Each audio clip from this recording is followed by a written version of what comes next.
Assalamualaikum warahmatullahi wabarakatuh. Kita bisa bertemu kembali dalam bahasan tentang muamalah.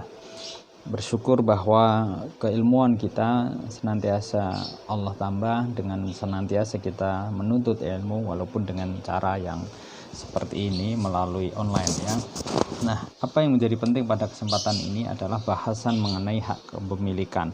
Kalau bahasan sebelumnya kita mencoba menyoal tentang harta benda, tentang amwal di dalam perspektif Islam, kita melihat betapa di dalam harta yang lalu dimiliki, keabsahan kepemilikan itu lantas bagaimana. Nah, di dalam Islam melihat al-milk itu ada dua setidaknya. Satu al-milk at-tam, yang kedua adalah al-milk an-naqis yang masih kurang, artinya tidak sempurna kepemilikan itu. Kenapa tidak sempurna? Karena masih ada relasi dengan hal yang lain, misalnya pada sisi pinjam-minjam. Nah, itu masih tidak kepemilikan yang sempurna atau i'arah.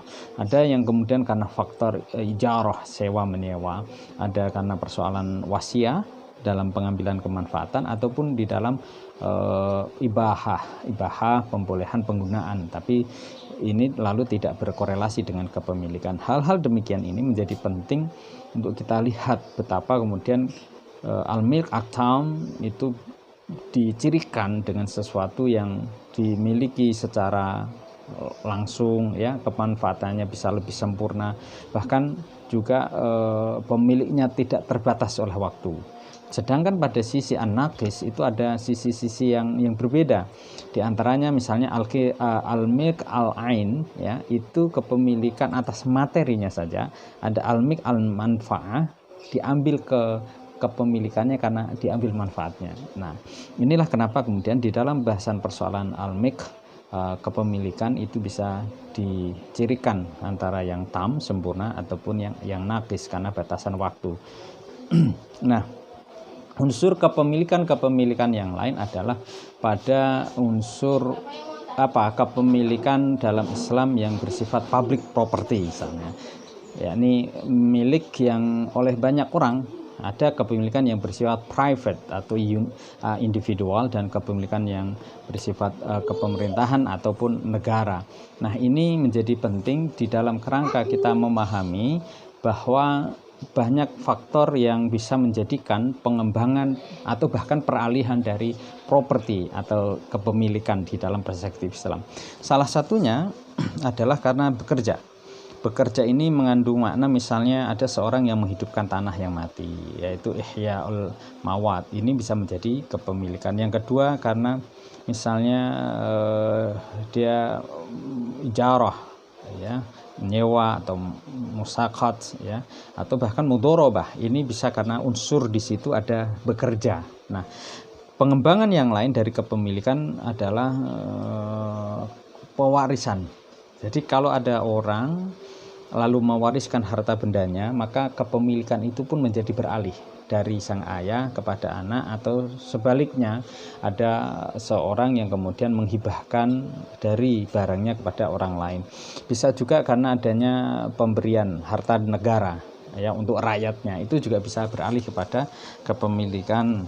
Juga harta yang diperoleh tanpa hal-hal yang mengikuti warisan ya, ataupun bersifat dari pekerjaan tadi itu.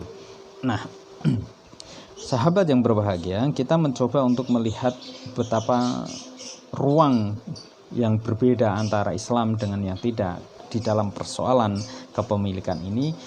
Islam sangat melarang dengan keras adanya pengembangan kekayaan yang tidak dibenarkan dalam koridor syariah. Bagaimana lalu misalnya ya, barang itu dimiliki karena peralihan perjudian, ini tidak boleh. Yang pertama, pantangan kepemilikan yang dialihkan dari satu orang kepada yang lain, pantangan pertama adalah tidak ada unsur perjudian. Yang kedua, tidak ada unsur riba. Jadi kalau seorang meminjamkan 10 juta pada orang lain ya, lalu menjadi 20 juta dalam waktu misalnya 2 tahun, ini kan ada ziyadatul amwal ya, tapi karena ada unsur riba di situ maka menjadi haram, kepemilikannya sangat dilarang ya. Lalu ada unsur lagi penipuan di situ. Kalau ada unsur penipuan, betapapun misalnya seorang yang jual beli lalu dari keuntungan yang besar itu karena ada penipuan, maka tidak boleh. ada juga karena unsur penipuan yang bukan jual beli. Ini juga tidak boleh gitu. Saudaranya menipu yang lain gitu. Nah, harta yang dimiliki itu menjadi harta yang haram, yang tidak sempurna dimiliki, dan misalnya oleh situasi lain di konteks sekarang ini merebaknya corona dan lain sebagainya, kan langka ini adanya masker, sanitizer ya, dan lain-lainnya. Ini barang-barang medis yang kemudian ditimbun lalu menghasilkan untungan banyak, itu juga dilarang. Pengembangan hasil-hasil keuntungan yang diperoleh dari penimbunan itu juga haram.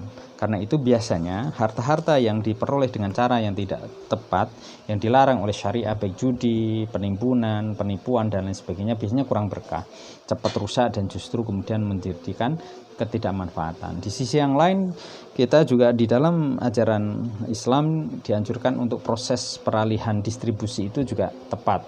Artinya tidak boleh kemudian faktor-faktor yang memberikan daya peroleh, daya manajemen pengelolaan ataupun daya pada pendistribusian itu tidak dilakukan dengan cara yang halal, yang tepat. Ini juga tidak dibolehkan. Nah, beberapa hal yang lalu bisa kita lihat hikmah di antara proses tasarruf dari amwal kepemilikan tadi itu di dalam Islam, kenapa diatur supaya ada banyak manfaat, faidah dan fadilahnya. Di antaranya adalah satu, pengentasan kemiskinan. Jadi kenapa lalu banyak orang bertanya, kenapa harus diatur secara syiar begini? Ya karena biar manfaat, mengentaskan kemiskinan, bukan menjadi satu penumpukan kekayaan bagi seorang tidak mau membayar zakat, tidak mau memberikan wakaf, tidak mau bersedekah. Itu tidak menjadikan pengentasan kemiskinan. Dan juga memberikan dampak pada pendidikan, dampak pada kesehatan masyarakat. Kalau kemudian ada proses penipuan, ada proses penimbunan dan sebagainya, tentu tidak membuat masyarakat jauh lebih sehat, jauh lebih kemudian cerdas. Karena bagaimanapun harta yang Allah turunkan di muka bumi ini semuanya untuk kepentingan manusia, juga semuanya hakikatnya adalah untuk kemaslahatan manusia. Bagaimana dengan sarana sosial lainnya juga kemudian bisa diatur dari proses pendistribusian, baik kepemilikan secara individu, kepemilikan yang diatur oleh negara, ataupun bahkan kepemilikan yang bersifat pada publik. Ini menjadi penting dalam kerangka ini, betapa kemudian kita di arus yang semakin mengglobal sekarang ya, banyak kebutuhan hidup kadang tidak memberikan satu bentuk satu bentuk keteguhan menata, mengembangkan harta dengan cara yang ma'ruf. Tentu kita ingin bahwa kepemilikan ini jauh lebih bermanfaat, karena milk manfaat itu pada suatu barang, baik itu melalui peminjaman, diwakafkan atau bahkan dihibahkan, sesungguhnya juga kita mengharapkan ada kemanfaatan yang jauh lebih besar. Termasuk tentu kita ingin kepemilikan atas rumah, motor, ya, tanah, bahkan cara berhutang dan membayar hutang pun kemudian kita lakukan dengan cara yang ma'ruf. Dengan demikian maka kepemilikan yang kita bisa harapkan menjadi hak milik atas harta yang dititipkan oleh Allah itu bisa menjadi harta yang manfaat, yang barokah fid dunya wal akhirah. Barangkali itu yang bisa kita bahas pada kesempatan ini. Insya Allah nanti kita lanjutkan pada bahasan tentang akad, ya, akad yang kita maknai dalam pengertian yang lebih luas, tentu dikembangkan pada era kontemporer, khususnya di dalam kerangka perbankan syariah dan yang lainnya. Terima kasih. Assalamualaikum warahmatullahi wabarakatuh.